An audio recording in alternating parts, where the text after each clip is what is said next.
Ginanglan niya, pulis. Butang na, pulis. 75 yung gipangita, di ba? Mukuha kag usas Davao, mukuha kag usas Bensan, mukuha kag usas Mate, mukuha kag usas dito, dire, dito, na. I'm sure makakita kag 75 ka buok, nga kwaon nilo sa tibuong Pilipinas, bisag usa lang sa isa ka estasyon sa Davao o sa bisag unsang lugar, ma-fulfill na nimo imong ginapangita nga number of individuals or heads na kinanglan nimo i-recall para makadungag ka. O karon, nganong kinanglan kwaon man nimo sa usa ka source nimo nga security detail. So, ikaw tubaga na. Tubaga na ka! Ibig sabihin, sagutin daw. Tama, di ba? Sagutin mo, PNP Chief Marbil, na bakit ganyan. Alam mo, ang sinasabi ni paring Baste, itong kambal ko, hinasabi niya. Kambal ko ito eh. Hindi kami nagkakalayo eh. Mas marami lang nang ligo ito, kaya maputi ito. Ako medyo madalas lang magmotor kaya nabilad sa araw. Hindi, pero totoo yung sinasabi niya eh, di ba? Simple-simple. Kailangan mo ng 75. Kumuha ka sa bawat istasyon, di ba? Ang dami-dami dyan eh, na pwede mong pagkuhanan bawat isa sa mga istasyon. Yung mga, alam naman natin yan, sir. Alam nyo, marami din po akong kilalang pulis. Lalo na nung marami tayong na-meet noong 2016 at nung panahon ni Pangulong Duterte, mga opisyal pa. Alam ko yung galawan dyan, sir. Huwag naman tayo maglukuhan. Tayo naglulukuhan. Di ba? Ang dami-dami dyan nakatambay. Eh, yun yan nahuli. Naalala ninyo, may dalawang nahuli, di ba? Na nag-away. O, tama, mali. Saan sila naka-standby? Doon sa bahay ng Chinese.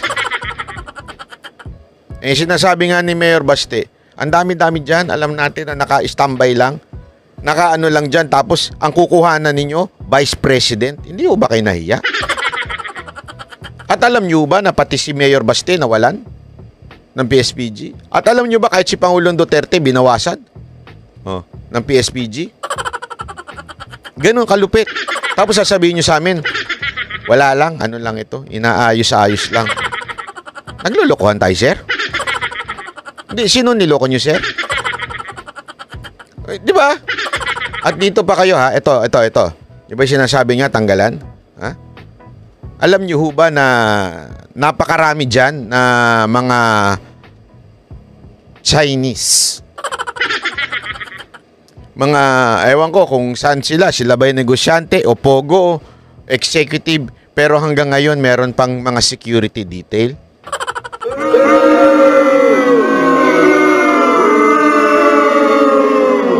Alam mo, maayos sana yung PSPG. Maayos yan. Matitikas sa mga tao dyan sa PSPG. Magagaling ang mga tao dyan. Kaya lang, syempre, wala naman sila magagawa pag inutusan sila ni PNP Chief eh. Pag pinuliti ka sa dyan eh. Pag inutusan, tanggalan yan. Wala. Siyempre, susunod lang din yan. Pero ito, matindi dyan, ha? Yung mga ilang Chinese, kilala ko. Hindi ko kilala yung Chinese, ha? Pero kilala ko yung mga nilalagay ninyong detail doon. Mapaprading na kayo.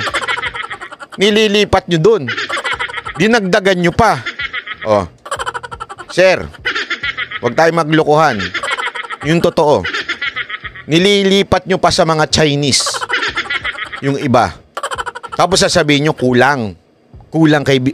Kaya nyo kinuhanan si BP Sara Duterte. Sir, ano yan?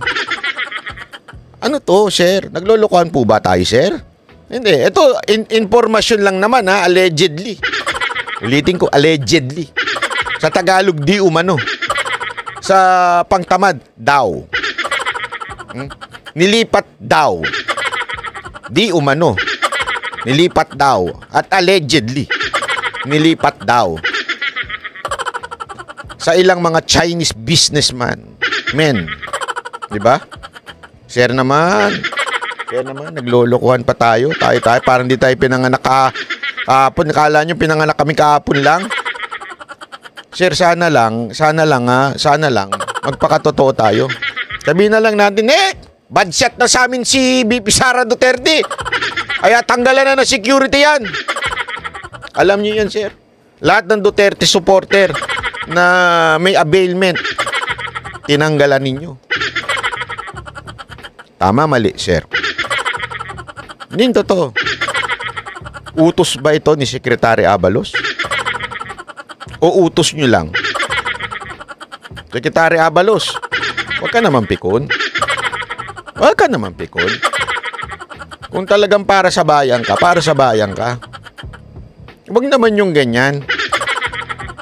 Porket ayaw sa inyo, katanggalan ninyo ng seguridad. Hindi tama yun, sir, ha? Bastusan yung ginagawa nyo, sir. Sa totoo lang, ha? Di umano, allegedly. Ha? Ako, nagtatanong lang. Hindi, kasi alam mo, masama ang maiisip ng mga Pilipino. Hindi, pag ginawa yan, masama ang maiisip ng Pilipino. Kasi remember, kung sino man yung mga yon, tandaan ninyo, yung mga yan ay may availment. Meron talagang security threat. Di ba? May mga security threat yan. Tapos tatanggalan ninyo. So, ibig sabihin,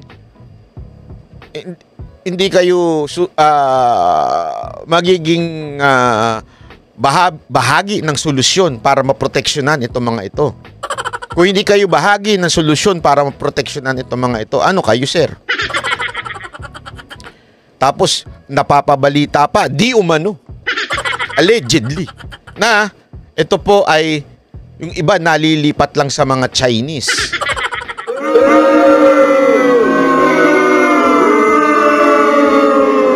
Linawin natin, allegedly. Kaya nga, tinatanong ni Mayor Baste, sumagot ka, PNP Chief Marbil. Sumagot ka. Huwag kang ngingiti-ngiti lang dyan at parang baliwala sa'yo. Big deal ho ito. Big deal. Alam niyo mo kung bakit ho, sir, big deal? Ito ho ay buhay. Hindi ho ito something buhay po ito. Buhay ho ito ng Vice Presidente ng Pilipinas, sir. Ito po ay hindi kapritsyuhan. Ito po ay tunay na usapin ng kaligtasan ng Vice Presidente na alam natin, target po ito ng mga demonyo sa gobyerno para hindi mapunta kay VP Sara Duterte ang pagkapangulo. Alam niyo ho yan, sir. Kung may mangyari po ba kay VP Sara Duterte, kaya ho ba ng konsensya ninyo na tinanggalan niyo siya ng security? Wala ho ko sinasabing kasalanan ninyo kung may mangyari kay VP Sara Duterte. Hindi ho yun. Pero hindi nyo maaalis sa bawat Pilipino na mag-isip ng hindi maganda. Dahil, sir, proteksyon ho ng ating Vice Presidente yan. Tapos ganyan?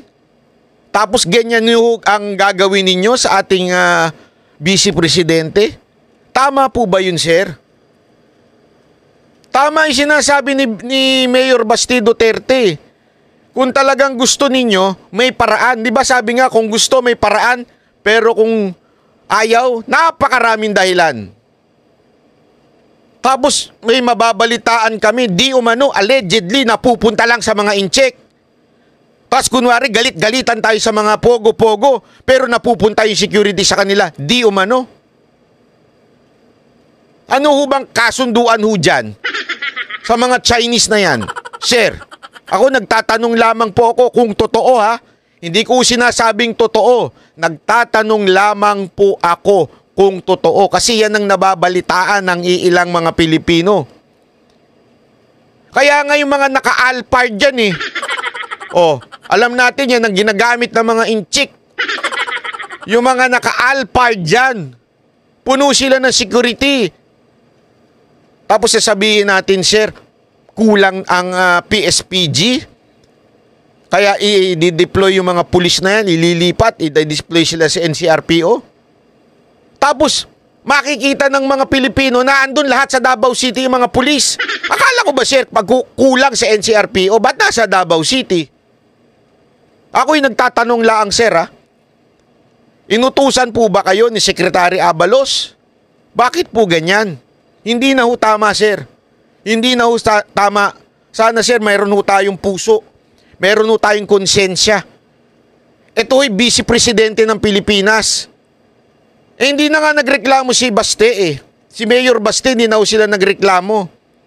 Hindi na nga ho nagreklamo yung ating dating Pangulo. Pero ito nanunungkulan pa bilang pangalawang pinakamataas. Tapos tatanggalan natin. Kaya tuloy binanata na ho kayo ni Baste. Kaya ayan na ho, nagsalita na ho yung kapatid. Magpaliwanag ho kayo. Hindi ho sa akin ha, sa mamamayang Pilipino. Magpaliwanag kayo, sir. Hindi sapat yung sasabihin ninyong kulang at ililipat sa NCRPO. Hindi ho naniniwala ang mga Pilipino doon sa palusot na yon. Dahil ang dami naming nakikitang nakatambay lang sa Davao City. Anong plano? Para pag may bali-balita pa, naaarestuhin na si Pangulong Rodrigo Roa Duterte. Yun ho ba ang plano? Kaya napakaraming pulis, SWAT, SAP, lahat na ata na andun sa Davao City. Tapos tatanggalan po natin ang Vice Presidente. Tama po ba yun, sir? Ako, I'm appealing to your conscience. I am appealing to your soul. Isipin naman po natin. Hindi ho ito laro-laro. Ito ho'y buhay ng isang tao. Maging opposition man po ito. Hindi ho ba kayo, sir, nagtataka? Ito, simpleng tanong lang ito, sir. Simpleng tanong. Ito'y with all respect. With due respect, ika nga, sir. Nire-respeto ko po kayo. Ito ang tanong lang, Sir Marbil. Sir PNP Chief Bossing Marbil at Secretary Abalos. Noong panahon ni Pangulong Duterte, 2016 to 2022, araw-araw siyang binabanatan ni Vice President Leni Robredo. Nakita niyo bang tinanggalan ng security si Leni Robredo? Nakita niyo ba? Kahit itanong niyo sa lahat ng mga pulis dyan, pinatanggalan niya ba lahat ng oposisyon ng security? Hindi. Dahil kay Pangulong Duterte, sabi niya nga, kalayaan nila yan. Kahit kalaban sila, poprotektahan ko ang kalayaan nila. Ganun no, si Pangulong Duterte. Ano pa ginawa niya? Tinaasan pa niya ang sahod ninyong mga pulis. Dahil alam ho natin na kulang. Kaya marami yung kapulisan na tetemp. Kaya anong ginawa niya? Pag-upo, tinaasan, dinoble. Doble po ang tinaasan. Ang daming nagreklamong mga guro. Bakit hindi daw sila inuna? Pero kasi si Pangulong Rodrigo Roa Duterte, nakita niya ho ang kahalagahan ng trabaho ninyong mga pulis. Noong panahon ni Pangulong Rodrigo Roa Duterte, kaming mga Pilipino, tumaas ang tingin namin sa pulis. Pero ngayon, sir, sa pamumulitika lang ng gobyernong ito, bakit to ganito ang ating ginagawa? Ulitin ko po, sir, I'm appealing sa inyong puso at sa inyong kaluluwa na sana naman, sir, maintindihan ninyo, hindi ho tama ito. Na ang pangalawang pangulo natin ay gaganituhin natin. Hindi na ho tama ito, sir. Ako'y simpleng Pilipino lamang, ordinaryong Pilipino lamang na nag-a-appeal sa inyo, humihingi ng pagkaunawa o pag-intindi o humihingi ng tinig mula sa inyo. Pakinggan nyo naman po kami mga Pilipino. Hindi ho yung ganito na porket bad shot na kayo.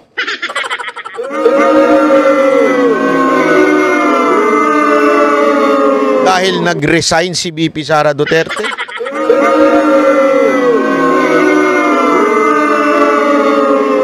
Dahil hindi siya umattend ng SONA.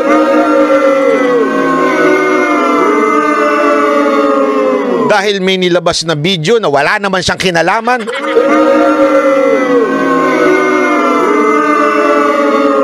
Na itinanggi pa ng mga Duterte na kasama sila doon. Hindi ho yan Baka akala ho ninyo, yung maisog ho doon, iba ho yun. Voluntary ho sila. Wala hong kinalaman si Pangulong Rodrigo Roa Duterte o nga mga Duterte at ang maisog, yung opisyal na maisog doon sa paglabas ng video na yan.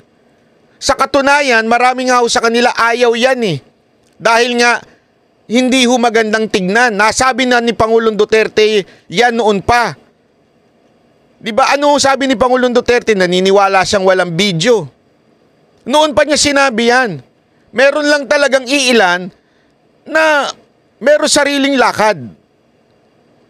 Tapos, yun ho ba ang dahilan kung bakit nagkagaganito ho kayo? Nagagalit kayo kay Pangulong Rodrigo Roa Duterte, pati sa anak niya, na si BP Sara Duterte, na wala naman pong kinalaman. At paulit-ulit na sinasabi ni Pangulong Rodrigo Roa Duterte, ayaw niyang bumaba si Marcos. Paulit-ulit niya sinasabi yan. At ang sinasabi lang niya, ayusin, maging transparent, gawin yung trabaho, yun lang yung sinasabi niya.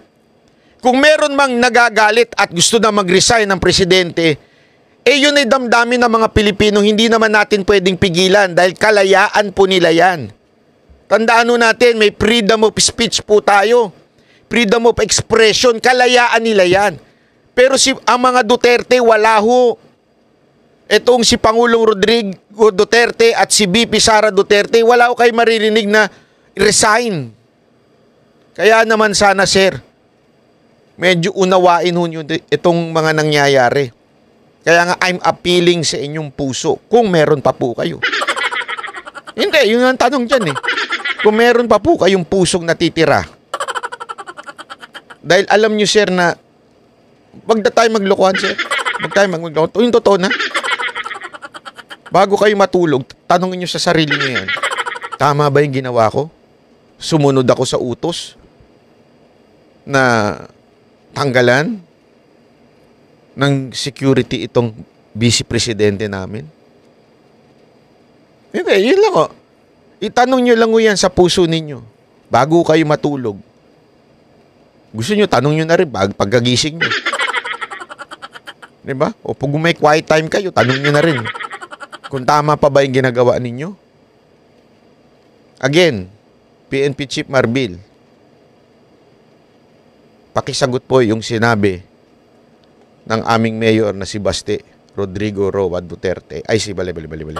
Presidente pala. Kasi gusto ko maging presidente si Baste.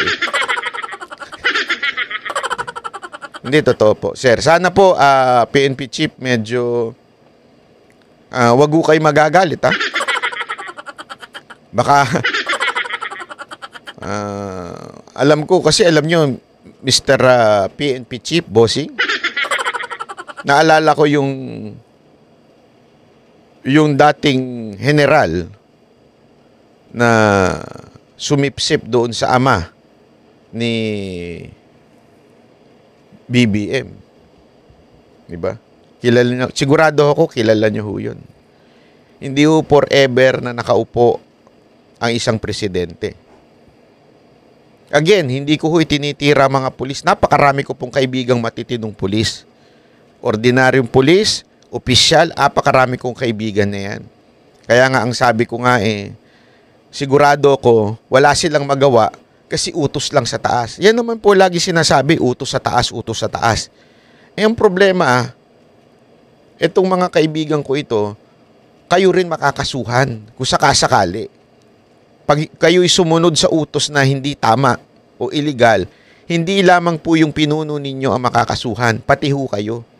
Yung ginagawa ho dyan sa KOJC, nakahanda na, alam ko ho, nakahanda na o nakasuhan na yung mga nandyan ho, na hindi ho nagpapakilala o nagtatago. Kasi wala naman pong problema eh.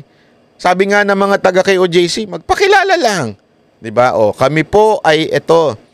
Ito po ang aming letter of order. Galing po kami sa ganitong istasyon, 'di ba? Nagaling po kami sa etong kampo at nandito po kami, legal po ang aming mga papel, legal po na kami po yung mga pulis at nagsisecure lamang po kami. Walang problema kung magpapakilala.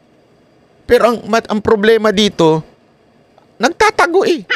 Pag lumalapit, nagtatakip ng muka. Ano to, mga NPA? Hindi ho. Sa totoo lang, NPA na ho ba kayo? Bakit kayo nagtatago ng mga muka? Kasi ang alam ko, mga nagtatago ng mga muka, yung mga NPA na mga aktivista, pag nagrarally, nakatago muka. May mga ganyan pa nga yan eh, yung pag nagrarally sila, di ba? Oh, makiba ka pero yung mukha ganyan. Makiba ka. Alam niyo kung bakit? Kasi mga NPA yung mga yun eh. Eh alam naman po natin, ito. Uulitin ko po ito Hindi ko sinasabing may plano ang gobyerno ito laban kay BP Sara Duterte. Pero tandaan ninyo, maraming kalaban si BP Sara Duterte, lalo na mga NPA. Napakaraming kalaban niya kasi number 1 niya na vocal against dito sa mga NPA na ito. Eh paano kung gamitin nila itong pagkakataon na ito? Ay naku po. Mga demonyo pa naman yung mga yan. Gamitin nila yung pagkakataon na ito. Ay wala nang security. Si Sara Duterte, tingnan ko yabang nito. Hindi di ba Hindi niyo ba naisip yun, sir? Again wala po ako sinasabing gobyerno may balak sa kanya na masama. Although yung iba meron. Hindi ko lang alam kung sino.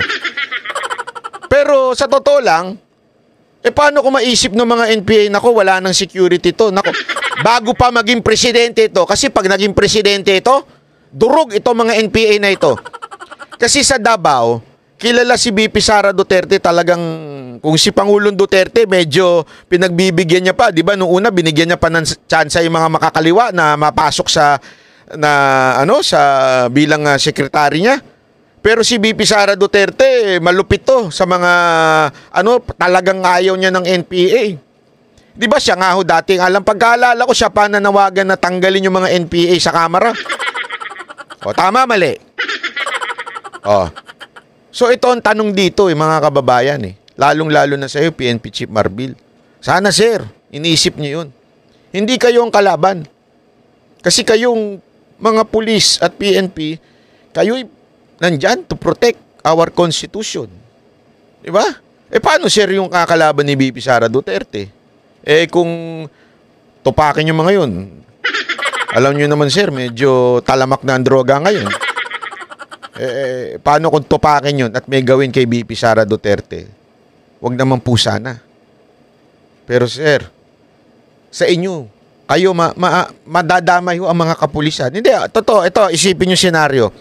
Again hindi kayo. Kasi alam ko malinis kayo I mean, ang mga pulis malinis ang mga pulis. Wala namang gagawin yan kay BP Sara Duterte. Ang mga pulis po, malaki ang respeto sa mga Duterte. Naniniwala ako dyan. Mahal po nila mga Duterte. Hindi ho sila gagawa na masama sa mga Duterte.